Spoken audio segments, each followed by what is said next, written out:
Yun, quick vlog lang at magbabago tayo ng style of format. Hindi tayo maglalagay siguro ng intro sa ngayon. Quick home vlog lang, DIY vlog. Ngayon ko pa lang uli i-check to ever since install ko siya noong 2023 June 30. Ayan, ang price niya is 250 pesos. Sa Lazada ko nabili ito, Lazada or Shopee. Ayan, replace air filter, ang brand niya GPC D110 2021. Install ko siya no 18,981 km. Ang odometer niya, current odometer niya is 37,529 km. Ipapapap ko na lang yung mga screenshot ko, current odometer niya. And ano pa to, mga naputulan pa ako ng dalawang beses ng speedometer cable na Osaki, pero kinumpute na rin natin yung total kilometer na tinakbo niya is 12,000. Papapap ko na lang din sa screen, 12,548 km, or sa kung pagbabasihan naman sa months is 14 months and 29 days. Ngayon pagtanggal, madami naman ang nag-vlog nito, Indian counterpart natin and sa akin and sa ibang mga nagdi-DIY ng Dio nila, mga to isa, dalawa, ayan, niluwagan ko na para mabilis. Isa, dalawa, tatlo, apat, lima, anim. Yan, balikan ko lang kayo, tanggalin ko lang para medyo mabilis na ang video. Bago tayo ng style and format lang video kasi medyo busy na rin at wala na din mag-time mag-edit. Siguro direct upload na lang, or pag na may leave or extra time na ako talaga nakapag-edit. Balikan ko kayo, tanggalin ko muna to, pakita ko na sa inyo kung ano yung performance ng GPC air filter, replacement filter. Yan, balikan ko kayo. Yan po ang GPC air filter ko. Yan, replacement filter. Okay, ipis.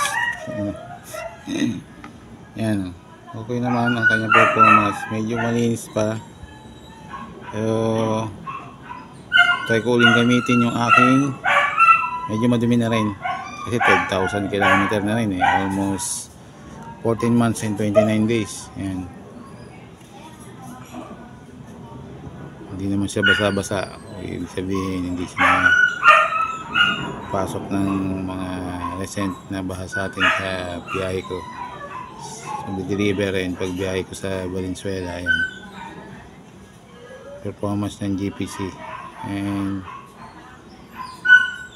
so far okay siya as replacement filter. Then try kong gamitin itong aking washable air filter kasi medyo mahal yung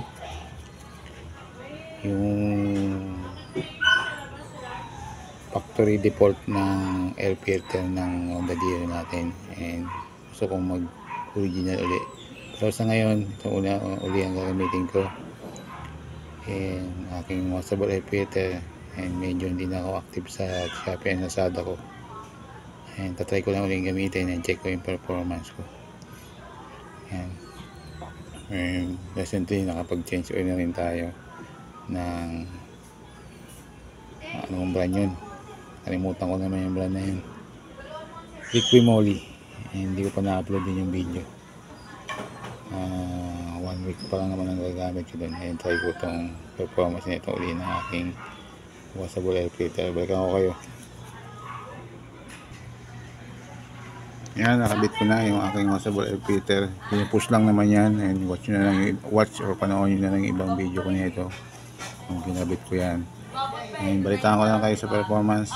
Hanggang dito na lang, at bukas babiyahe pa ako, deliver din papuntang, after mag-deliver puntang biyahe papuntang Valenzuela, and papalit din ako sana, sagad na palit ako ng brake shoe, sagad na yung aking update lang din ito, kaso wala akong size.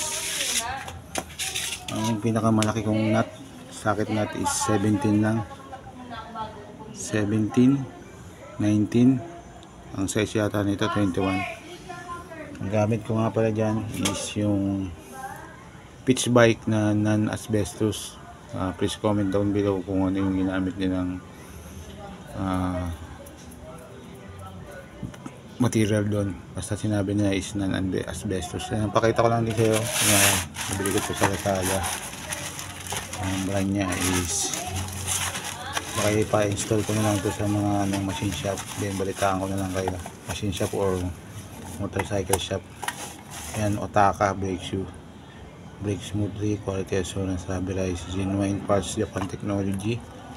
Yan, Beat. Yan, sa mga nagtatanong, at dami na rin nag-vlog niyan, Beat ang pinakaano talaga, o Super 8 na brake shoe. Yan, Beat Click. Gamit yung Pitts Bike Ace Beat FI. Yan, balitaan ko kayo at pakita ko lang sa inyo.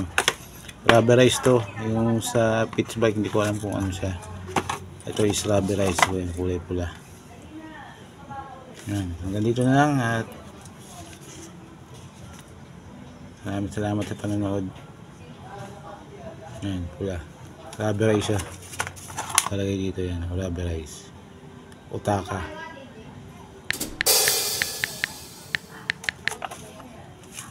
Peace out.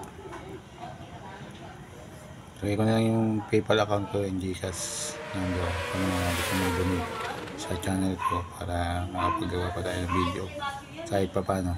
Maraming salamat sa inyo sa panonood sa mga aking video.